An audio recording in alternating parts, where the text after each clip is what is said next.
নমস্কাৰ মা পদুমী গড ফাৰ্মৰ অন্য এটা ভিডিঅ'লৈ আপোনালোকক স্বাগতম জনালোঁ। এয়া চোতালত দেখিছে আমি জুই ধৰিছোঁ।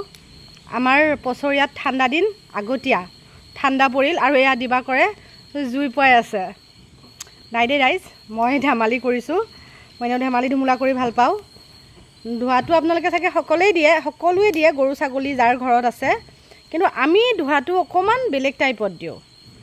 এতিয়া টাইপটো কেনেকৈ দিওঁ এতিয়া আমাৰ দিবা কৰে ক'ব, হয়নে? বুজাই দিয়া, কোৱাচোন কি কি দিছা? ভাই বন্ধুসকল, মা পদুমী গড ফাৰ্মলৈ স্বাগতম জনাইছোঁ। মই দিবাকৰ কলিতা। এই ধোৱাটো প্ৰত্যেকখন ঘৰতে দিব লাগে। এই ধোৱাতে আছে অলপ ধূনা, অলপ কৰ্পূৰ, নিমপাতৰ পাত আছে, বিলঙি। আমাৰ ইয়াত বিলঙিয়ে বুলি কয়, বিলঙনি নেকি? বিলঙনি সেইবোৰ বিজয় আনি পেলাই ইয়াত কাটি পেলাই দি দিছে। দি পেলাই মই এতিয়া কেইটা বাজিল? 6:30 বেছি বাজিল। চাহ গেঞ্জি পিন্ধি আছোঁ, গা ধোৱাই নাই। ছাগলীত কষ্ট আছে। যদি আপুনি জীৱটোক ভাল পায় তেতিয়াহে কৰক, নহ'লে নকৰিব। মানুহক দেখাক দেখি নকৰিব। মোৰ বন্ধু এজনে ছাগলী লৈ গৈছিল পলাশবাৰীত। ছাগলীকেইটাৰ যিটো অৱস্থা কৰিলে মোৰ ইমান বেয়া লাগিছিল। কিন্তু আপোনালোকৰ ভাল খবৰ যে ছাগলীকেইটা লাহে লাহে ৰিকভাৰী হৈছে বা ভাল হৈছে, বা FMDও হোৱা নাছিল, কোনো হোৱা নাছিল। 15 কাৰণে মানে ভৰিত পোক লাগি গৈছিল বা ভৰিখন গেলিয়ে গৈছিল। মই পটাছ পানী দি ধুই লগে লগে যিটো মই পলেপ বনাই থাকোঁ সেই পলেপটো দি কিনে তাৰপিছত মই বেজীকেইটা দিছিলোঁ, এণ্ড্ৰফ্লক্সিন দিছিলোঁ, এণ্ড্ৰক্স সেইটো দিলোঁ। তাৰপৰা 5টা বেজী দিলোঁ। তাৰপিছত ট্ৰাইভিয়েট দিলোঁ, ইভেল দিলোঁ। এইকেইটা বেজীয়ে দিছিলোঁ।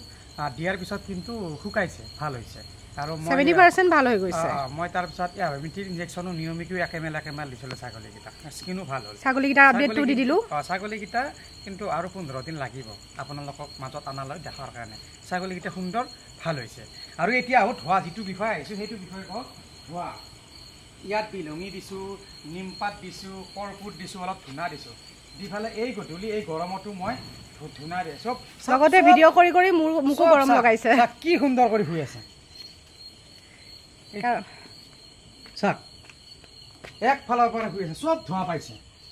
চববোৰে কয় এইটো মানে কমন, চববোৰে কয় আমাৰ ইমান মহ, ইমান মহ, ইমান মহ। আমাৰ তাত মহ নাই। কিয়? এই ধোঁৱাটো মোটামুটি 5 ঘণ্টা থাকিব। ধোঁৱা দিয়ক, ধোঁৱাত আপোনালোকে নিমপাত দিয়ক, বিলঙি দিয়ক, কৰ্পূৰ দিয়ক। আপোনালোকৰ ঠাই ভেদে আছে যদি আপোনালোকে চিত্ৰনলা পাতো দিব পাৰে, চিত্ৰনলা দিব পাৰে। প্ৰত্যেক ঘৰত ছাগলী শুই আছে। এই 3টা ঘৰত ছাগলী শুই আছে। চব দৰ্জা মেলা, চব দৰ্জা মেলা আছে। আৰু চাওক ইয়াতে বহি মই ভাত খাম। এতিয়া দিনটো ছাগলী ইয়াত বান্ধি থৈ দিছিলোঁ, এতিয়া ইমান ধৰণে চাফা কৰিছোঁ। মানে কষ্ট কৰিব লাগিব। ইয়াতে দিনটো পাত খোৱা হেৰিবিলাকো দি দিছোঁ দেই, ঠানিবিলাকো। ঘৰত চাকৰি বাদ দিয়া বা নকৰি ছাগলীকেইটাৰ লগত আছোঁ যদিও মই ৰাতিপুৱাৰ পৰা ইয়াতেই এখন চেয়াৰ পাৰি বহি থাকিম, মোবাইলটো হাতত লৈ কোনে কেনেকৈ কমেণ্ট মাৰিছে, কি বা কৰিছে, মোক কিমান ভাল পায়, চব গোটেইখিনি চাই পেলাই চবকে ফোন ৰিচিভ কৰি থাকিম। আৰু মই গোটেইখিনি তত্ত্বাৱধানত ৰাখি কিনে ছাগলী বান্ধাৰ পিছতো দানা পানী, প্ৰত্যেকটোক দানা পানী খুৱাই এই ধোঁৱাটো দিছোঁ। এই ধোঁৱাটো দিয়াৰ পৰা চব ফেন চলি আছে, প্ৰত্যেকটো ঘৰতে ধোঁৱা আহিছে। এনেকৈ ধোঁৱা দিয়কচোন আপোনালোকে। মহটো হ'বই, কিন্তু এটা সম্ভৱ নহয় প্ৰত্যেকটো ঘৰত মহৰি টনি ফেলে, মহৰি টনা বা আঁঠুৱা দিয়াটো ইমান সম্ভৱ। যিহেতুকে সৰু সৰু পোৱালিক এৰি দিয়া থাকে, কৰাৰ মাজত বহুত পাৰ্থক্য থাকে। আমিও কৰিছোঁ, আমি পোৱালিকেইটাক আঁঠুৱা দি ৰাখিছোঁ। তাৰপিছতো ৰাতি উঠি আহিব লাগে, আঁঠুৱাত তলে দি এটা গুচি যায়, বা বহুত দিগদাৰ। এনেকৈ যদি ধোঁৱা দি থাকে আমি আকৌ 12টামান বজাত চেম ধোঁৱা এটা দিওঁ। সেই চাঙৰ তলত এখন মৰাপাতৰ থলিয়া দি তাতে 2টামান নিমপাত দি পেলাই থৈ দিওঁ আৰু ধোঁৱা দি থৈ দিওঁ। আৰু ৰাতি শোৱাৰ আগে আমি আদালা সেই লগাই থৈ দিম, গজ্জিলা মহৰ ধূপ লগাই থৈ দিম। কিন্তু ছাগলীয়ে মুখেদি ঢুকি নোপোৱাত লগাব আপোনালোকে দিয়ে যদি। মহে কামোৰে, যিমান যি নোখোৱা কিয়, অমৃত নোখোৱা কিয়, যদি ৰাতিটো ভালকৈ শুব নাপায় সিহঁতৰ গাখীৰ কমি যায়, ক্ষীণাই যায়, আধা মৰা যায়, দিনটো শুই থাকে। তেতিয়া ঘাঁহ নাখোৱা যে আপোনাক যদি মহৰ মাজত বান্ধি থৈ দিয়ে আপোনাৰ কেনেকুৱা লাগিব কওকচোন? থাপুৰাই থাকিব, টোপনি নাই। যদি টোপনিটোৱে নাহে স্বাস্থ্যটো ভাল নহ'ব। সেয়েহে মহ আমাৰ অসমত অজস্ৰ মহ, ইয়াততো বহুত মহ। মইতো ভাবোঁ, এনেকুৱা ভাবোঁ সমগ্ৰ অসমৰ মা পদুমী গড ফাৰ্মতে দিছে জানিলে। মানুহে কয় গুৱাহাটীত মহ বেছি, কিন্তু মই কেতিয়াবা কওঁ মই যেন এমেজন জংঘলৰ মাজত আছোঁ, ইমান মহ। চব মানে মাছ মাৰিব পাৰি, ধোঁৱা খালৈ পানী আছে, পিছফালে ধোঁৱা খালৈ। এই মাজতো মই ছাগলী কৰিছোঁ। আপোনালোকে মহৰ কথা কয় ন, মোক মহৰ কথা কি ক'ব? মই নিজেই মহৰ ভুক্তভোগী, কিন্তু মই মহৰ লগতো সংগ্ৰাম কৰিছোঁ। মই নপলাওঁ, ছাগলী পুহিমে।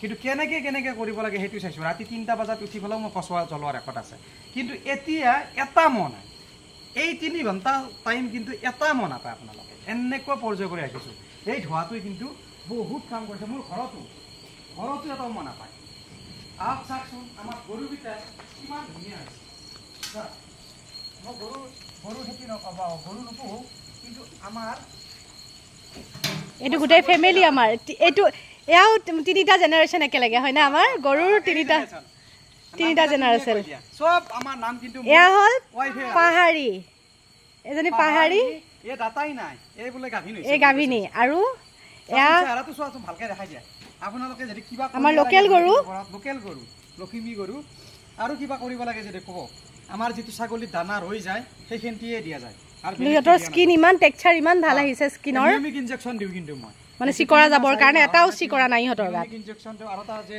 চিকৰা মই পাই সেইটো দি মাজে মাজে কেতিয়াবা বিজয় গা ধুৱাই কিন্তু মই বেজীটো দি থাকোঁ মাজে মাজে আৰু এয়া পাহাৰ ভগৱানৰ কৃপাত মই আশীৰ্বাদ চবকে কৈছোঁ যে আমাৰ গৰুকেইটাৰ এটা বেমাৰ নহ'ল লাম্পি নহ'ল মই কিন্তু সেই দিছিলোঁ গছপক্সৰ ভেকচিনটো আমাৰ বহুতৰে হৈ গ'ল কাষত লাগি আছে কিন্তু ইহঁতৰ নহ'ল আৰু এয়া পাহাৰীৰ মাক মধুমিতা মই মধুমিতা দিছোঁ কিন্তু মোৰ ল'ৰাই সৰুতে যেতিয়া মানে সি সৰুৰ পৰা পাইছে মধুমি বুলি মাতে আৰু মধুমিতা 1 লিটাৰ 1.5 লিটাৰ মান গাখীৰ ওলায় ইয়াতকৈ আমাৰ ছাগলী এটাৰে বেছি গাখীৰ ওলায় আৰু এয়া সেই কৰা নাই মই ভাল পাওঁ গৰুটো চাওঁ আঁতৰি দিয়া অকণ মই দেখাই দিওঁ আৰু এয়া হ'ল কৃতিকা এই কাতি মাহত জগিছিল এই নাম সেইকাৰণে কৃতিকা আৰু ভগৱানৰ কি লীলা আমাৰ ঘৰত সদায় ছোৱালীয়ে হয় তাৰমানে কাল্লা গুৰু বুলি কয় ল'ৰা চামৰ পিনে কাল্লাই হয় এতিয়া এবাৰ ডাঙৰ হিষ্ট্ৰী এই যেতিয়া জন্ম পাইছিল এই জন্ম পোৱাৰ লগে লগে মানুহ এটা সিহঁতৰ নিজৰ গৰু বুলি ৰাখি থৈ দিছিল নহয় 3 দিন কান্দা বিচাৰি মই নাগালেণ্ডত ছাগলী দিব লাগে মই কিবা কৈ বাছ লৈ থৈ দিছোঁ মই ছাগলী দিম নে গৰু বিচাৰিম যায় মোৰ ল'ৰাটোই এই গৰুটো বিচাৰি ওলাইছে তাক দেখা পাই বোলে হেমলাই দিছে সি আকৌ যাই পেলাই আমি যাই গাইটো লৈ আহিছোঁ সিহঁতে চিনিয়ে পোৱা নাছিল যে কাৰ গৰু বান্ধি থৈছিল এনেকৈ পাইছোঁ এই নাম কৃতিকা এই নাম মধুমিতা আৰু তাৰ নাম পাহাৰী এইটো মাক এইটো জীয়েক আৰু এইটো জীয়েক এই 2 আনিবা 3 নম্বৰ দিব গাভিনী আছে গাভিনী 2 মাহ মানৰ হৈছে গাভিনী কিন্তু গাখীৰ আছে 1 লিটাৰ মান গাখীৰ আছে এবাৰ মাকে জীয়েকে অগা পিছাকে জগিব আমি ছাগলীৰ বিষয়ে কৈ থাকোঁ কিন্তু গৰুকেইটা ঘৰত আছিলে গৰুকেইটা ধোৱা দিছোঁ খুব বিশেষ সিহঁতৰ কিন্তু আমি যত্ন নলওঁ ছাগলীৰে যি দানা পানী ৰয় সেইখিনিয়ে দিছোঁ কিন্তু ইমান কষ্টও নকৰা ৰাতিপুৱা এৰি দিওঁ দুপৰীয়া আকৌ ছাগলী আৰু সিহঁতে কি হয় তাৰমানে ছাগলীৰ দানা পানীটো খাব পাইতো নিজে ঘৰত আহে তাৰমানে 12টা বজাত আহিবই পানী খাই আকৌ 3টা বজাত যাব আমাৰ পুখুৰী পাৰত খাব আকৌ গধূলি ছাগলী নাহাৰ আগতেই পানীটো খাবৰ কাৰণে গুচি আহে আৰু ছাগলীবোৰো শুই আছে ধুনীয়াকৈ এই ধোঁৱাটো দিছোঁ আপোনালোকক ধোঁৱাটো দিব ভালকে ৰাখক জীৱটো ভালকে পাওক মানে এটা কথা ক'ব গ'লে য'ত কষ্ট আছে তাতেই পইচা আছে কষ্ট কৰক ভালকে থাকক আৰু তেনেহ'লে বন্ধু বান্ধৱীসকল ভিডিঅ'টো দীঘলীয়া নকৰোঁ অলৰেডি বহুত দীঘল হৈছে আৰু ভিডিঅ' কোৱালিটি ইমান ভাল নাপাব দেই কাৰণ যিহেতুকে ৰাতি হৈছে ভিডিঅ'টো ভাল লাগিলে লাইক কমেণ্ট ছাবস্ক্ৰাইব কৰিব আৰু কিবা সুধিব লগা থাকিলে আমাৰ এইটো ফোন নম্বৰ 7636881026 তাতে ফোন কৰি আমাক মানে কিবা যদি আৰু সুধিব লগা থাকিলে মানে এই নাম্বাৰটোত ফোন কৰি সুধিব ধন্যবাদ